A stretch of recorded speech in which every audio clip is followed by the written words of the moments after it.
pinanganak ka, ganun na siya karami. Habang ginagamit mo, panipis siya ng panipis ng panipis.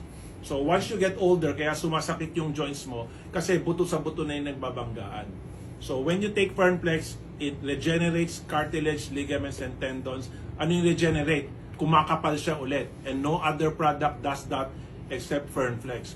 Yung mga nagsasabi, ba't ang mahal? Of course, mahal. Quality product siya. No? So, we pride ourselves ng mga iFern products or mga Fern products. We get our raw materials from Europe.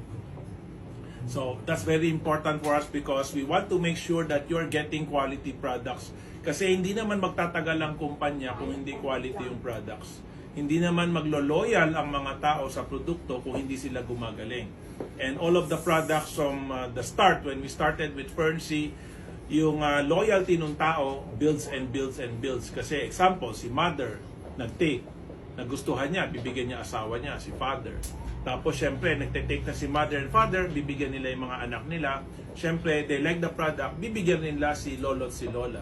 And now, pretty soon, the entire family is taking the product. Kaya, Fern C is the #1 vitamin C in the Philippines. And now, Fern D, the same thing, no? We only introduced the best vitamin D in the world, supplied again by DSM of Switzerland. So, naging #1 vitamin D in the Philippines. Ito, si Fernflex, no? We believe once you start trying it, no? Especially yung mga, there's two types of people that's important to take this. #1, seniors. Bakit seniors? Kasi seniors, as I said, no, napudpud na yung mga joints nila, using it their whole life. No, you've been using your joints for 50, 60, 70 years. And this is the only product that will regenerate. If you don't like the word regenerate, gawin na lang natin, make your joints 10 years younger. So who doesn't want their joints to be 10 years younger? Pag si lolo at si lola, no, nag-start siya ng 70, 10 years younger, 60 is still a better age, no, for your joints than 70. For me, I've been taking this product since I was in my 40s. No, so I would like to believe my joints are in their 30s. I remember yung time that I used to play basketball 3 times a week. Palaging masakit yung joints ko. After playing the game, yung talampakan ng paa ko masakit palagi. Because I've been taking Fernflex, I take it every day. So nawawala yung pain sa talampakan ko. Yung joint pain ko nabawasan. And most especially yung recovery. Pag nag-basketball ka today, no, for the next 2 days masakit yung joints mo. Because I take Fernflex, no, masakit yung joints ko after basketball, the next day wala na yung pain. Pag gising ko sa umaga, wala na yung pain.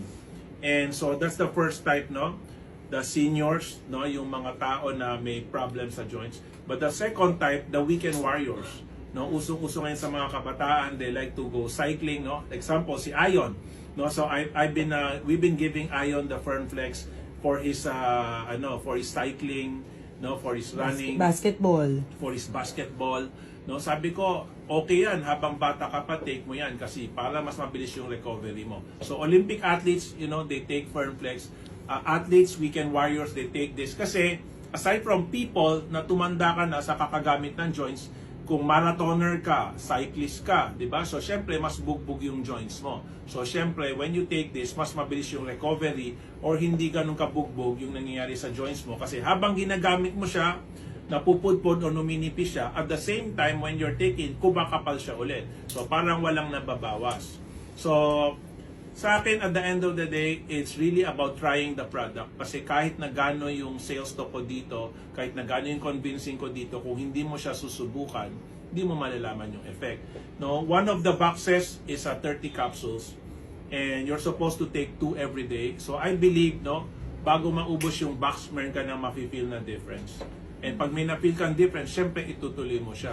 And as you keep taking it, no, the joints will keep improving. And then people always ask us, pag nagtitake na ako, nag-improve na siya, itutuloy-tuloy ko pa ba? Ang tanong ko sa iyo, after nag-okay na yung joints mo, tumitigil ka na ba sa paglalakad? Tumitigil ka na ba sa pagtatakbo? No! Tama? Hindi. So every day you're still walking, you're still using your joints, so nag-improve siya, tuloy mo rin yung gamit para tuloy-tuloy yung ginhawa na nararamdaman mo. Kung dati kaya mo maglakad ng, example lang, 500 steps, because nag-improve na yung joints mo, now you can work 1,000 steps, di ba? Kung marathoner ka, or runner ka, cyclist ka, definitely, you'll be able to perform longer. So, try nyo. If you don't try, you will never know.